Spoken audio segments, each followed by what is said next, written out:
papayag kung kakampit ka dyan sa mga puti. We're just going through the process. Kaya nga. Pero ako, ang akin is legal. What's your basis now?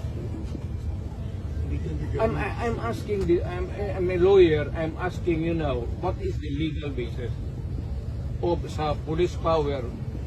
Anong basis ninyo to take me into custody?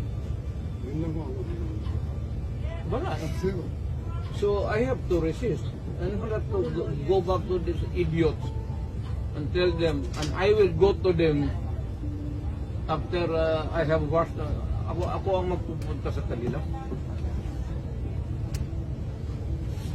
Walang basis at di magkakaanuhan tayo dito. It would be illegal for you, as a matter of fact, it is illegal for you to ask me to go with you without any papel lang ito.